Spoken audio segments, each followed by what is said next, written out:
Thank you very much for having me here. It's a pleasure to speak back at my old stomping grounds at McMaster. Can you guys hear me okay if I stand about here? So as you've probably made out from that lovely introduction, I'm largely a chemist by training, and so I was hoping that perhaps you could demystify medicine for me today, this being a largely health science and medical audience. However, what I'll be talking about mostly is immunotherapy and the role that chemists and molecular scientists can play in this arena and how we can interface with biologic researchers in tumor immunotherapy to help tackle this complex problem from a unique molecular angle.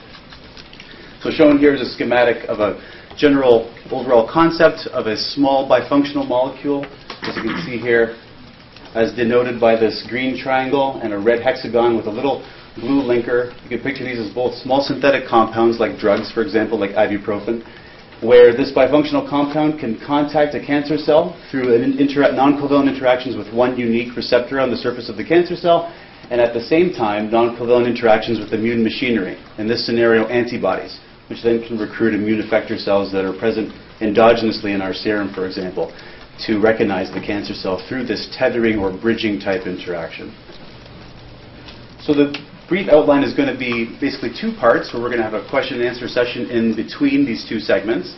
The first part of the talk will really focus on a very general description of interactions, molecular interactions between host immune machinery and the cancer cell surface itself. And part B will get a bit more into chemical immunotherapeutic approaches that are largely pioneered by our group at this point at McMaster. So this is part of a unique undertaking by McMaster in bridging the molecular chemical sciences with the biologic medical sciences to help solve problems in human disease. Okay? So I'm going to start off with a basic overview of immunosurveillance in cancer.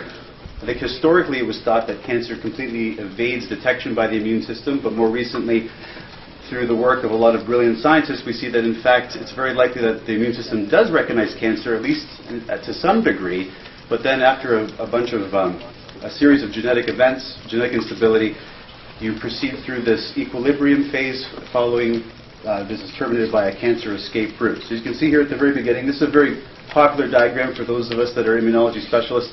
We start off with a scenario where the cancer is recognized, or the tumor is recognized by the immune system and immune machinery like natural killer cells and CD8 T cells, natural killer T cells, the release of inflammatory cytokines.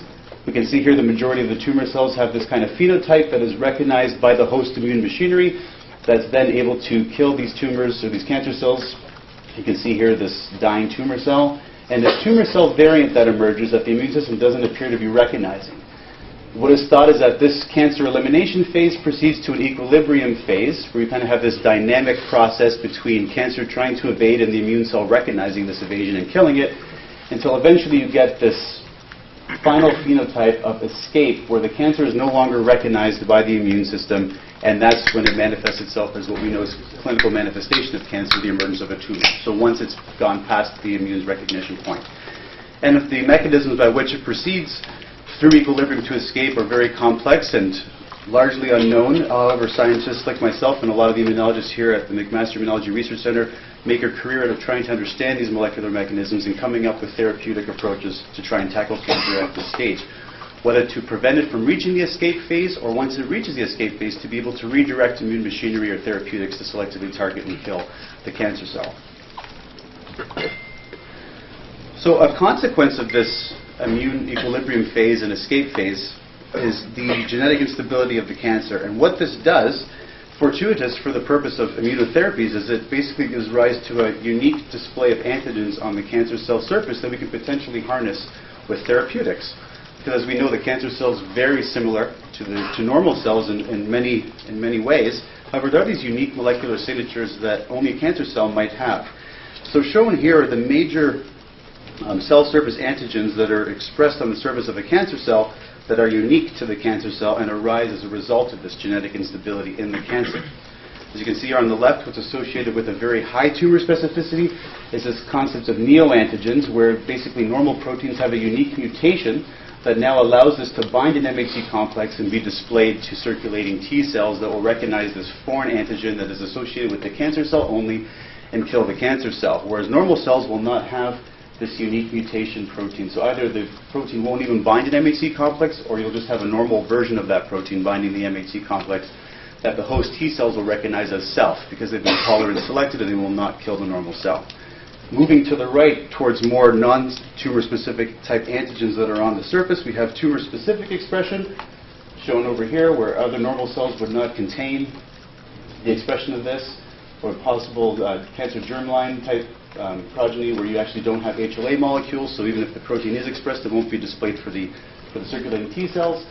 We also have here tissue-specific expression, where here melanocytes would carry this protein on MHC, as well as cancer melanomas, but other normal tissue and cells will not carry this protein, so the host immune system will not attack these cells. And then finally, overexpression, where it's a normal protein, but it's present at multiple copies on the surface that the immune system can recognize as, hey, this is actually something that's not normal. There's way more of this receptor or this antigen on the surface on MHC complexes than is normal, and will attack the cell. And it's worth noting that it's this MHC presentation of these peptidic antigens that are really the key for molecular recognition of a cancer cell by T cells, especially because they recognize the MHC complex through their TCR receptor. So from that, I'm going to transition very briefly into general T cell cancer cell interactions.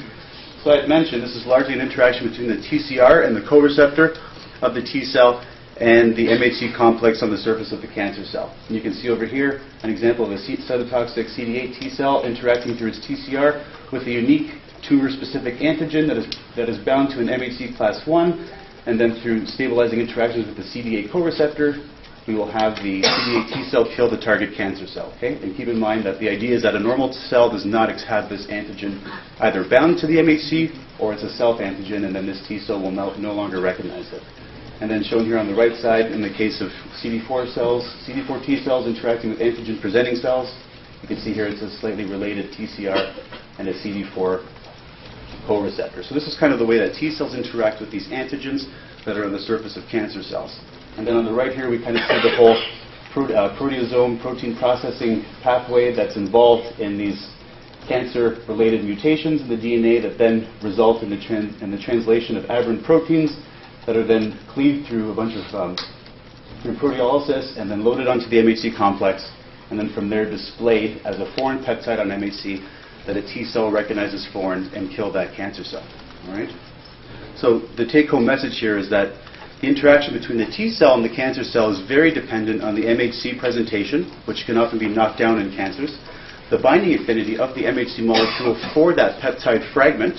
Okay, so it has to have a reasonable affinity so that it maintains bound in that complex long enough for the T cell to engage, as well as priming of the T cell by antigen-presenting cells like dendritic cells that prime the T cell to give it the message to say, hey, look for this antigen on the surface of cancer cells, as well as co-stimulatory signaling in the presence of the right pro-inflammatory cytokines. So it's a very complex network of molecular interactions. So basically, kind of bridging this concept of how host T cells interact with cancer cells, at least at the initial elimination and equilibrium phases. This has, of course, been utilized by very clever immunotherapists, some of which are actually working here in our own Merck department, where they're actually working on something called adoptive cell transfer therapy. And the idea here, and again, this is a very generalized description of biology that's much more complex than it's coming across. But I just want to give you a basic background into the current immunotherapeutic options and how the body recognizes cancer using its host immune machinery. So the basic idea here is that PBMCs from the host are taken out, and through some process of selection or amplification of a specific subset of these T cells, whether it be an expansion of non-specific tumor-infiltrating lymphocytes, which means that they're associating and recognizing the cancer cell, but we're not exactly sure through which specific peptide antigen presented on the MHC complex, or through an antigen-specific expansion of a subclone of T cells of interest that we want to expand and then reinfuse into the patient, or through genetic engineering can change or alter the properties of these T cells so that they express enhanced co-stimulatory molecules, inflammatory cytokines, make them more aggressive, better cancer-killing T cells, and then expand, transfer them back into the patient to go and seek and destroy the cancer that's there. Okay? And it's worth note that this adoptive cell transfer therapy is actually gaining a lot of attention and a lot of excitement in its combination with oncolytic viruses, which is something that's very exciting going on at McMaster for tumor immunotherapy research. So I thought I should highlight that as well. Part of this, under the adoptive cell transfer therapy umbrella, in addition to adoptive cell transfer therapy, is the idea of CAR T cells, or chimeric antigen receptor T cells, which some of you may be familiar with. There's another hot area of immunotherapy research ongoing at McMaster, and the idea here is that, unlike adoptive cell transfer therapy alone, where the T cell still recognizes the cancer cell through binding interactions with an MHC-displayed peptidic fragment that's unique to cancer, CAR T cells are engineered so that the actual antigen recognition motif is very related, in fact, is very much so a portion of an antibody. So a single chain fragment variable usually is cloned and attached through cloning to these activation sequences on the CAR receptor, the chimeric antigen receptor, so that when it recognizes the antigen, you get a signaling event into the T cell, and the T cell is able to affect its cancer cell killing. The big difference here between these two is that in the case of CAR T, it can recognize an intact antigen as well. So basically a receptor that has not been internalized or proteolyzed, but the actual whole receptor on the cell surface intact. So it kind of gives you that advantage of not relying on the MHC processing pathways, which cancer has figured out how to turn off in many cases. So it recognizes it like antibodies, if you want to think of it that way, where the Fab portion is very similar. So that brings us to antibody-cancer cell interactions. As I've mentioned, antibodies are able to recognize a receptor, or a cancer-associated receptor, directly intact on the cell surface. Oftentimes these receptors are also present on some normal healthy tissue, but at much lower concentrations. Okay, the idea is that antibodies can bind non-covalently to these receptors that are overexpressed on the surface, and this presents a very high avidity polyvalent display of antibodies on the target cancer cell that are not present on a normal cell, because it doesn't express as many of these receptors, so in turn there aren't as many antibodies bound to it. And this display of antibodies can really draw the attention of the immune system, especially the host innate immune system. You can get cells like natural killer cells infiltrating, interacting with the Fc hinge regions of the antibody and affecting cancer cell death. Okay, so antibodies are involved in the recognition of cancer in this manner. And antibodies are very powerful in terms of their specificity because of all the VDJ recombinational variability and the statistical kind of mixture of antibodies that you can produce. You can potentially develop an antibody that binds any protein antigen in theory with high affinity. And so antibodies are very powerful in recognizing foreign antigens especially, okay? Things that might be unique on the cancer cell surface that are intact, that have not been taken up, proteolyzed, and then present on MHC complexes. I actually want to, at this point, bring your attention to actually some pretty interesting data that's been coming out in some cancer patients with these epithelial cancers and the aberrant glycosylation on mucin proteins.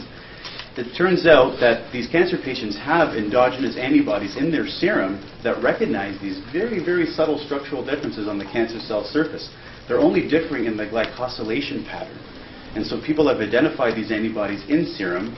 They don't end up having, a very powerful anti-cancer immune response, but that's for other reasons. The important thing is that the body has antibodies that recognize this aberrant glycosylation. So it kind of drives home the point of the power of antibody recognition in cancer, okay? If we could only get these antibodies to induce an efficacious effector cell response through natural killer cells against the cancer cell, this could be a powerful immunotherapeutic strategy. So the only real difference here in these mucin proteins is really the presence of this sialic acid modification. You can see here indicated by a circle, and this N-acetylgalactosamine chloride sugar, which is basically attached to the protein element of the mucin, and you have an under-glycosylation in the case of a lot of these epithelial cancers, and so the actual glycosidic linkages and the 3D display of the carbohydrates is different and subtle enough that the antibodies can actually pick it up, okay, and bind. So I always thought this was something that's very interesting. And this will bring us into, I just wanted to say mention something else about this. One major way that antibodies function is in unison with T cells. So you get what's known as a classical T cell independent B cell interaction or a T cell dependent. And what's happening in a lot of the cases of these cancers, I alluded to the fact that these antibodies are there and they're specific, but they don't appear to be doing much. And a big reason for that has to do with the fact that carbohydrates on themselves can't bind MHC complexes with very high affinity. You require a peptide to do it. So in a lot of the cases, what you're getting with these cancer-specific antibodies is a T-cell independent response where the carbohydrate display on the surface clusters the B-cell immunoglobulins, so you get largely an IgM or IgG2 response against, that's specific for the cancer cell glycosylation pattern. but you don't get those IgG1 effector recruiting antibodies that are able to really bring in natural killer cells to the area. Okay, so this is kind of drives home the point of antibody recognition in the context of cancer. So we see a lot of these antibodies that can bind cancer antigens but can't really recruit effector functions in host serum. So antibody-based cancer immunotherapeutics is another big section or component of current tumor immunotherapy. I think a lot of people in the audience are probably well familiar with Herceptin.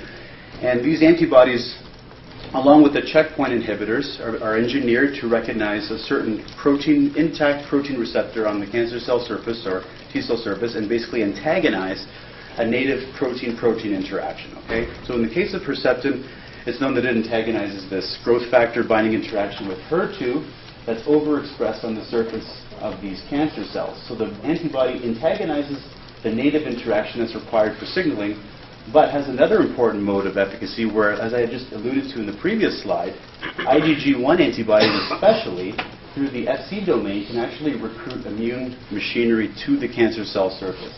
So through these hinge Fc interactions, you can recruit immune effector cells through CD16 alpha, Fc gamma R3 clustering, which then activates the natural killer cell. Or in the case of CD64 on macrophages, can basically recruit phagocytosis of the cancer cell through these interactions, as well as the complement lysis cascade. Okay, so it's the important take-home message here is that for effector functions like antibody-dependent cytotoxicity, the efficacy of this anti-cancer host immune response is highly dependent on the valency of these tumor receptors that are on the surface, so HER2 in this case, and the type of avidity that multiple antibodies bound to this cell will display to the immune effector cell machinery. And then just shown here kind of in the larger context of things of where monoclonal antibody therapeutics fall in. These also include not just monoclonal antibody therapies, as shown in the top here, where they can recruit ADCC through a natural killer cell against a cancer cell, but there's also bispecifics, so the antibody can be cloned to bridge a tumor antigen that's overexpressed with a natural killer cell by making the bispecific antibody able to bind, let's say, CD16 on the natural killer cell and a tumor antigen on the cancer cell. And so we also have dendritic cell vaccines, which we're not going to really get into too much today. So you can see there's a real diverse arsenal of tumor immunotherapies that it turns out are actually working very well when they're actually used in the proper combination because of the complexity of cancer and the fact that even though it's one name, it really represents several different disease types. Okay, and then finally, the last major part of the host immune system's ability to recognize cancer brings us to natural killer cells. So I just mentioned these are natural killers, just as their name indicates, and they're exceptional at killing cancer cells as well as other foreign pathogenic cells. And antibodies play a big role in recruiting these to kill cancer cells as well through these Fc interactions shown over here. Another important interaction between natural killer cells and a tumor cancer cell is through these NKG2D receptors that can interact with their cognate ligand and affect cancer cell destruction through NK killing. However, another evasive mechanism of cancer cells is that they can actually increase their sialation. So sialic acid is decorating these glycans that interact with these Siglec receptors on the natural killer cell, turning them off. So it's this constant kind of interplay, okay, this constant equilibrium dynamic process between inhibition and activation against the cancer cell. It's also important to note that natural killer cells can also recognize cancer cells that might downregulate their MHC class I as well. So I want to kind of finish off this section with one major problem in the area of tumor immunotherapy, and that is cancer's ability to evade the immune system. And this is a very complex topic that one slide is far from doing justice, but it's just to kind of give you an overview of the types of problems that researchers in this area are facing. And as I had alluded to, there's multiple evasion mechanisms that we know cancer is able to take up. One major one is an MHC downregulation. As you can imagine, if MHC is downregulated, T cells no longer have the tumor-specific antigens displayed on the surface that they can recognize and kill the cell, as well as several defects in the actual peptide presentation and processing machinery that's required to get the peptide to the MHC complex. So you can have all kinds of things go wrong in this pathway. There's also the aberrant immunosuppressive signaling by the cancer, leading to the downregulation of activation co-stimulatory molecules on the T cells, the recruitment of immunosuppressive cells, regulatory T cells, shown over here, tumor-associated macrophage, I think a lot of people have heard about the checkpoint inhibitors. These are actually gaining a lot of popularity in the clinic, because of their ability to antagonize these inhibitory interactions between T cells and the cancer, acting as agonists. Okay, so all these different molecular mechanisms really culminate in having the cancer cell either no longer express the antigens that the immune machinery can recognize, or it turns off the killing ability of the T cell or the immune machinery and things, or it reduces chemotaxis so that the cancer cells or the immune cells are no longer recruited to the tumor cell to be able to affect killing. Another very important obstacle in this is that I didn't mention yet is the tumor microenvironment, which is a whole other area of interest, and basically being able to target your therapeutic through this complex mesh that's very sterically occluded to get your therapeutic deep inside the tumor where it can have efficacy.